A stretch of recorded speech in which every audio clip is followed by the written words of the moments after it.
Good morning সবাইকে। তোমরা সবাই কেমন আছো? আর একটা নতুন ভিডিও নিয়ে চলে আসলাম তোমাদের কাছে। গুড মর্নিংটা বলা ঠিক হবে না, কারণ কি আমি 12টায় ঘুম থেকে উঠেছি, বিয়ে বাড়ি ছিল যেহেতু।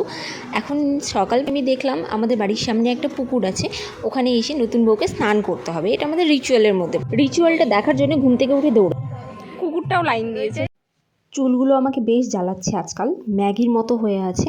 এগুলো শিলিগুড়িতে গিয়ে আমাকে একদম ঠিক করতে হবে, কোনো উপায় নেই। বসে বসে একদম বিরক্ত লাগছিল, প্রচণ্ড গরম লাগছিল। তো মাকে বললাম যে চলো একটু ঘুরে আসি। এই পুকুরটা আমাদের, এই হাঁসগুলো দেখছো না, এগুলো আমাদের পিচ্ছি একদম। আর আমাদের বাড়ির থেকে একটু দূরে আছে জমিগুলো, সবারই তাই।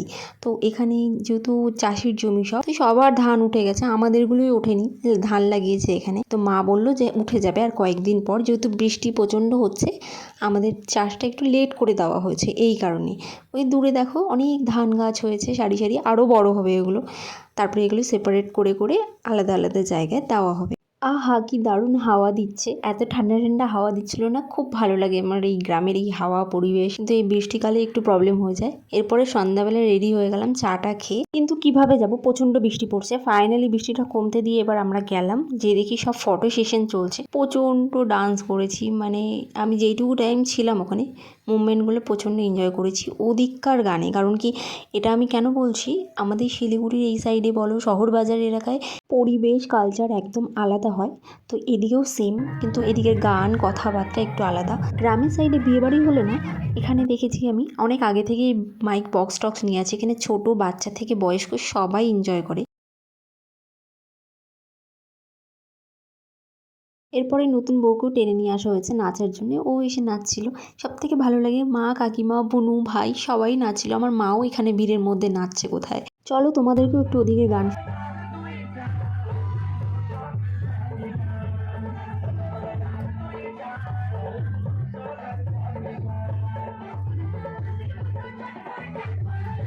বারোটা একটা বাজতে চললো, খাওয়া দাওয়ার নাম নেই, রীতিমতো নেচে যাচ্ছি, ঘেমে একদম অবস্থা খারাপ। বৃষ্টি হচ্ছে কিন্তু বাইরে। তারপরে আর রাত্রে ভিডিও করিনি কোনো। নতুন বউকে বললাম গিয়ে বসো, আর নাচতে হবে না। গ্রামের বাড়ির দিকে না অলমোস্ট সবার বাড়িতে একটা করে পুকুর আছে নিজস্ব। তো এখানে দেখো দুটো পুকুর দুই পাশে। আমরা রাস্তা দিয়ে হেঁটে যাচ্ছি, কি মনে হলো যে জাম খাবো।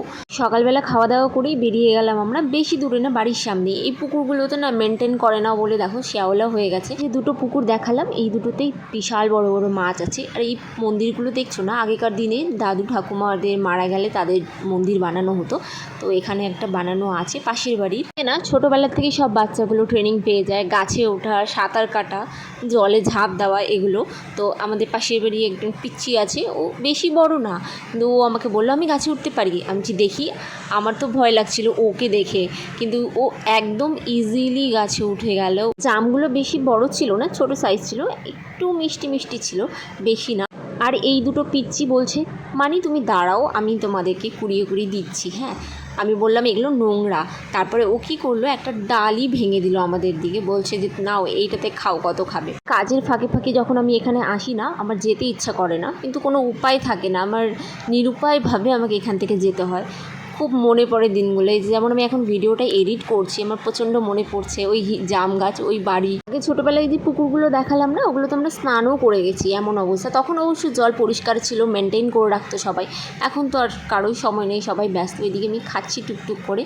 ওই যে দূরে দেখলে তাল গাছ সারি সারি, ওগুলোতে তো এত তাল হয়, মানে খাওয়ার লোক থাকে না। পাড়াতে কোনো দিনও দেখতাম না যে তাল কিনেছে কেউ, সবাই ওখান থেকেই তাল খেত। কিছুগুলো পেকে গেছে, কিছুগুলো পড়ে যাচ্ছে, কিছুগুলো কাঁচা আছে, ওইভাবেই আমরা নিয়ে আসছি বাড়িতে। অনেক হয়েছে। ও একটা প্লাস্টিক নিয়ে উঠেছিল, এক প্লাস্টিক নিয়েছে, আমি এদিকে নিচে অনেকগুলো পেয়েছি। এরপর বাড়িতে গিয়ে ধুয়ে ভালো মতো লঙ্কা লবণ টবণ দিয়ে মাখিয়ে সবাই মিলে বসে গেছি খেতে। আমি যে ভিডিওটা এডিট করছি, আমার মুখে জল চলে আসছে, মনে হচ্ছে আরেকটু যদি পেতাম। আজকে যা মজা করার করিনি, কালকে তো বাড়ি চলে যাচ্ছি, এটা নেক্সট ডের ভিডিও। গুড মর্নিং সবাইকে। সময় যেহেতু শিলিগুড়িতে থাকি, সেই কারণে এখন ওইটাই বাড়ি মনে হয়, এটা মনে হয় ঘুরতে আসছি কোথাও। তো এই হচ্ছে ব্যাপার। এখন একটু প্রণাম টনাম করে জাস্ট আমার ব্যাগ আমি একটাই এনেছি, গুছিয়ে টুছিয়ে বেরিয়ে গেলাম। রাস্তা প্রচণ্ড কাদা, প্রচণ্ড অবস্থা খারাপ। বাস স্ট্যান্ড যেতে আমার এখন মিনিমাম 1.5 ঘন্টা টাইম লাগবে। এখান থেকে বাস পাওয়া মুশকিল, দাঁড়িয়ে আছি বাসের জন্যে। এখানে খুব অসুবিধা, টোটো চলে বাট আমি যেখানে যাব 1.5 ঘন্টার রাস্তা, তো সেখানে আমাকে বাসে যেতে হবে। তো বাস আস্তে আস্তে বাস যদি মিস হয়ে গেল না, তুমি এখানে বাস পাবেই না, আধা ঘন্টা পর পর বাস আসে। তো সেই কারণে আমি একটু তাড়াতাড়ি বেরিয়ে গেছি, 10টায় বাড়ি থেকে বেরিয়েছি, কিন্তু এখনও বাসে উঠতেই পারলাম না। তো যাই হোক, আমার শিলিগুড়ির বাস যদিও 2টোর দিকে আছে, কিন্তু আমাকে একটু আগে গিয়েই দাঁড়াতে হবে। ওই বাসও আবার না হঠাৎ করে অনেক সময় আগে চলে আসে। সত্যি কথা বলতে আমার মনটা খুব খারাপ লাগে এই টাইম। মন খারাপে আর কোনো ভিডিও নিতে ইচ্ছা করেনি। শিলিগুড়ির বাসে ওঠার পর আমি এক ঘুম দিয়েছি, দিতেই একদম 9টার দিকে উঠে দেখি হোটেলে দাঁড়িয়ে গেছে। আমি যেহেতু কন্ডাক্টরকে আগেই বলেছিলাম বাসে লেডিস দিতে, তো সেই কারণে একটা সুইট আন্টি বসছিল, অনেকক্ষণ গল্প করেছি তার সাথে। উনি আমাকে রাত্রেবেলা উঠিয়ে দিয়েছি, ওঠো। এটা দাঁড়িয়েছিল হচ্ছে ডালকোলাতেই প্রতিবার দাঁড়ায়। এখানে তুমি যখনই যাবে তখনই লোকগুলো বসে থাকে, আমি তো বুঝি না এরা ঘুমায় কখন। ওখানে গরম গরম ডিম টোস্ট বানাচ্ছিল, আমি না নিজেকে সামলাতে পারিনি, লাস্টে 1 কাপ চা আর একটা ডিম টোস্ট নিয়ে আমি বাসে উঠে খেয়ে দিয়ে ঘুমিয়ে পড়লাম।